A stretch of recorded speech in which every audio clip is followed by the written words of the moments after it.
Hello and welcome to another episode of Combat Analysis. Starting off with a 3v3 on Mosh Pit. One guy is AFK for about 3 seconds at the start, so my buddy and I have time to do a little 2v1 initially. I am a bit too slow with my combo overhead against his stab, so I opt for the read. He ends up morphing, but that's okay. Opportune moment for a switch here. He overexcels and misses, which is much appreciated. I probably could have chambered a little sooner given his manip intentions.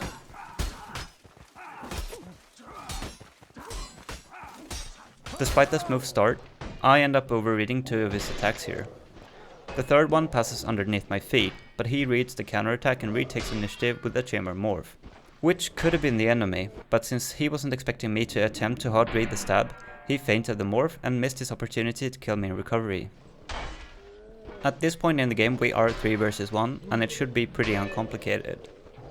However, I fall for a third and final hard axle, which is pretty disappointing. My failure to keep up with his manipulations was actually a recurring issue throughout the entire match. We're not gonna delve into too many more examples of it, but it is evident that I could use a little more parry practice against opponents with particularly good swing manipulation proficiency, such as this guy.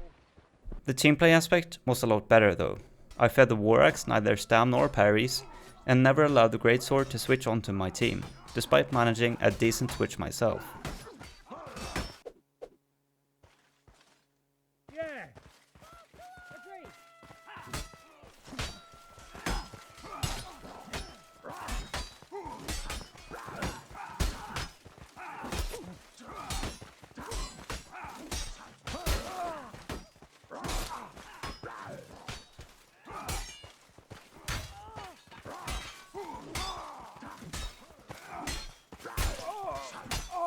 Now we're back on Contraband.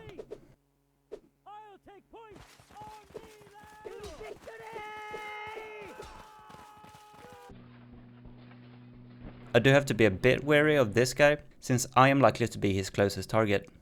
That said, I still think initiating on the Evening Star is pretty good. There should be enough time for it. I get some lucky parries here, which is cool. I was intending to hit the Evening Star with this overhead initially, but since he ran out of reach, I went back for the Greatsword, and that turned into a pretty effective drag. So a follow-up stab feint on that would have been pretty legit, since the overhead hit him so late in release, but switching it up and being unpredictable is the bottom line as always. I was foolish not to early chamber in this one. Doing so would have taken initiative against the Evening Star as well. Attempting and failing to hard read it, as I do here instead, is definitely the worst idea. Left side slash makes a lot of sense here for the sake of flinching the Greatsword as fast as possible. He definitely could have hit me a second time here if he had accelerated harder though. That would have been pretty bad for me. So I should have accelerated harder as well, to improve my chances of preventing that from happening. I kept dragging left for a good while after having located him.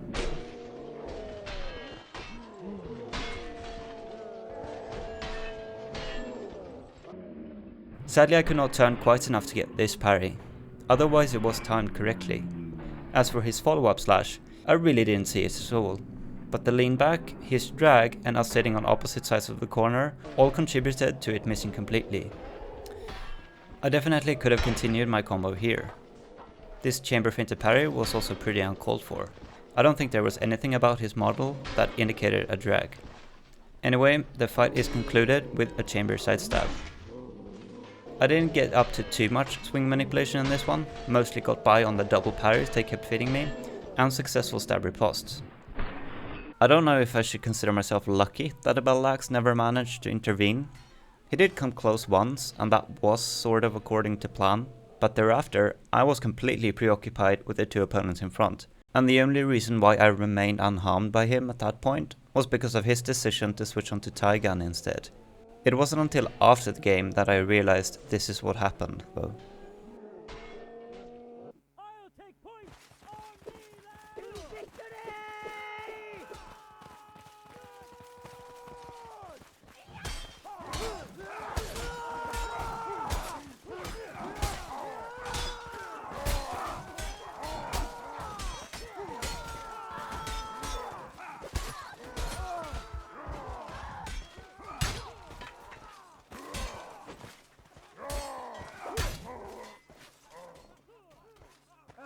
Clip number 3.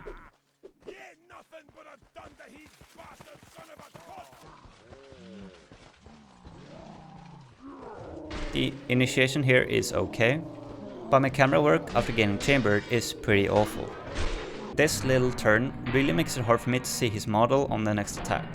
I believe it stemmed from my desire to see what this guy was up to, which is valid, but I didn't need to turn this much in order to achieve that. All of this is likely to be useless information, and what's far more important is having leeway around the primary opponent, and preferably not situate him in the bottom left corner. I could have chambered here too, to avoid yet another panic parry. This riposte is alright, but it was definitely a mistake to not move closer to the target during the release. Me being near stationary meant that he could successfully lean back the attack, and the chamber would have hit me before my parry if he hadn't also missed. At this point, it's a good idea to make a quick sweep of the surroundings, but there's no immediate threat behind me, so I can re-engage my previous adversaries. This is more of a personal note perhaps, but this move I learned as a direct result of reviewing my own gameplay. One of the first things I realized when I started watching my own replays was that I never changed attack type after a mid-riposte parry. So if my riposte was a slash and I parried during it, the following attack would be of the same type. I suppose it was the simplest knee-jerk reaction. Now that isn't too much of a problem if you're using something like a greatsword, but on the S-Talk it is far more effective to follow up with a stab after having likely triggered a parry from your opponents with an initial riposte, since it deals far more damage. So I'm very pleased with seeing the move here, since it indicates that I've successfully integrated the better play. You can still criticize my decision to target the Bardish with it, since he was last in line for the initial riposte and much less likely to panic. And a perfected version of this move actually follows right here, where I again pull off a slash riposte, mid-riposte parry into stab riposte, but this time I managed to threaten the guy who I ultimately stab with the initial riposte as well. In fact, it would have been fine to stab either of them this time, since they were both in line for the overhead. I managed to get off a nasty little combo at the end here.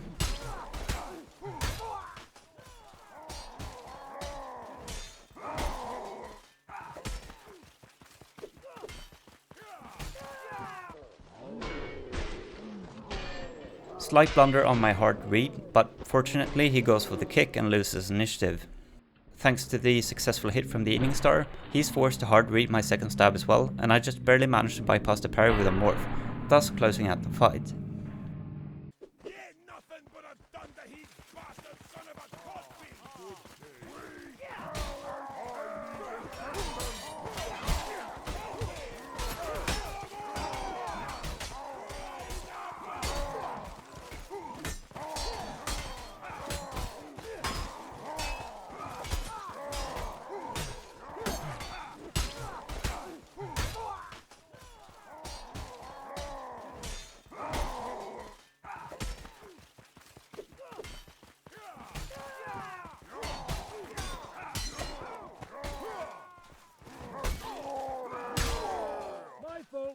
Moving on to a 2v2. Yeah, certainly.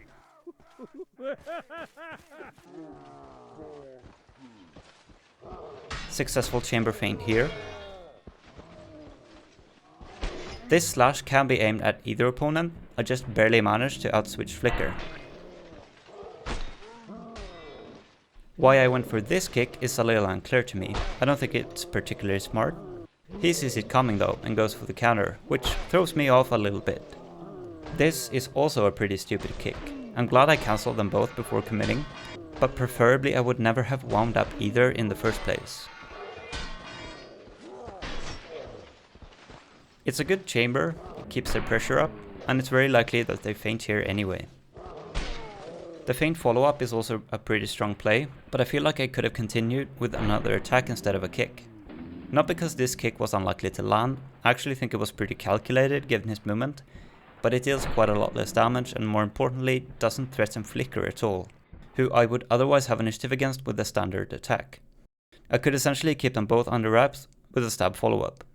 Despite the kick, I did maintain initiative against Flicker with a follow-up stab, since he didn't wind up immediately. But personally, I felt my feint wasn't very pronounced and didn't think that he would feint to parry, so I went for a chamber morph, which turned out to be a huge mistake. In fact, if I had just gone for a flat chamber, everything would have been fine. That would have served the defensive purpose I was going for, but also capitalized on his feint to parry, in the case that he went for it, which, as we now know, he did. I also could have made the stab feint after the kick a little more pronounced, but either way, the real issue was morphing on the second stab. This situation is kind of awful, since they both wound up at the same time. I could have maybe attempted to do a forward jump dodge of the greatsword here, and focus on parrying the halberd, but that is of course a pretty hefty movement gamble. And here Flicker maintains initiative against me, since he was the one who landed the hit just before. So the fact that Craig missed didn't really change much. I think this stab is about the best thing that could have been done at this stage, but I'll say this much. I really wish I had turned the other way with the follow-up slash. This is something you see a lot of good players do, but I've never really done it myself. The reason why it's better is because it's a much more aggressive way of target switching in a 1v2. Because when I swing all the way around like I do here, that's telegraphing an awful lot. And I have all the time in the world to prepare for when I actually come around. But if I turn left, that is to say in the opposite direction of the swing, then I start out in a position where I'm not threatening them at all, until I all of a sudden reach the breaking point where I'm in a super axial position. And that should be a lot more rewarding. Thank you for watching this episode of Combat Analysis. If you liked it and want to see more of these, don't forget to subscribe to the channel. Otherwise, I'll see you all on the battlefield instead. Alright, Berkus out.